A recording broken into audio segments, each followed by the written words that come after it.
aujourd'hui, nous allons apprendre à utiliser une règle graduée pour pouvoir mesurer.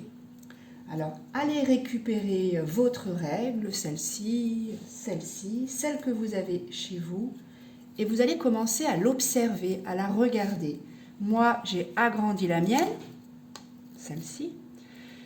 Qu'est-ce que j'observe? Tout d'abord, ce sont les traits. Ces traits qu'on appellera plus traits, qu'on va appeler maintenant graduation. C'est pour ça qu'on appelle cela une règle graduée. Ces graduations, les grandes graduations, correspondent aux centimètres. 0 cm, 1 cm, 2 cm, etc. Retenez que centimètre s'écrit C et M. Ici, regardez, cm, c'est centimètre. Nous verrons un peu plus tard que centimètre est une mesure qui est 100 fois plus petite que le mètre. Bien, centimètre.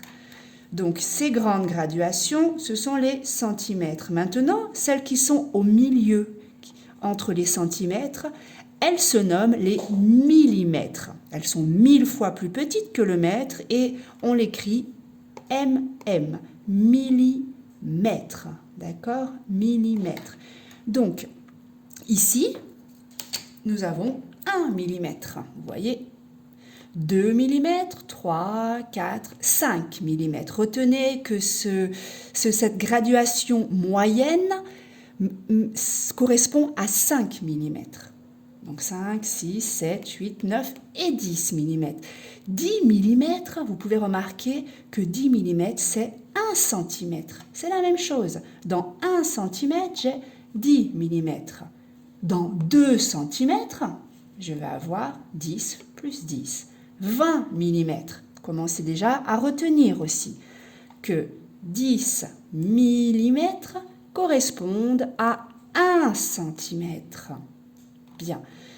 Alors maintenant, si je vous place, regardez, un petit bout de pâte à modeler, vous allez me dire, vous allez chercher la mesure qui correspond à cette petite boule-là.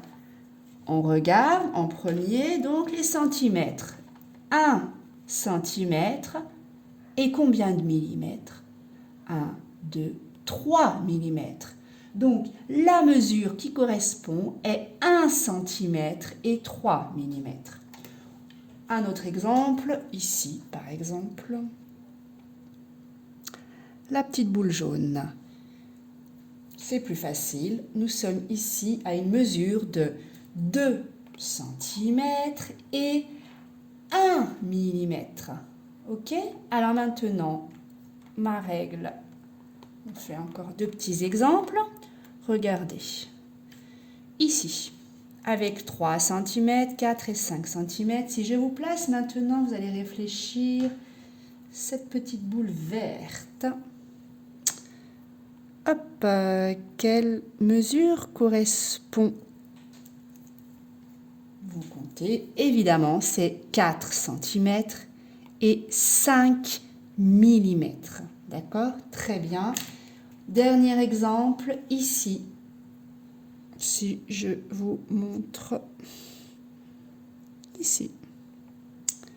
Quelle serait la mesure qui correspond? Donc, évidemment, 3 cm. Et on rajoute, pour arriver jusqu'ici, 9 mm. D'accord? Retenez bien qu'entre 3 et 4 cm, il y a 10 mm. Donc, évidemment, la graduation juste avant, c'est 9 mm. 3 cm, c'est M et 9 mm, M et M. Bien, ce sera tout pour aujourd'hui. Vous allez faire maintenant 3 petits exercices qui ressemblent à ce qu'on vient de faire. Bon courage et à bientôt!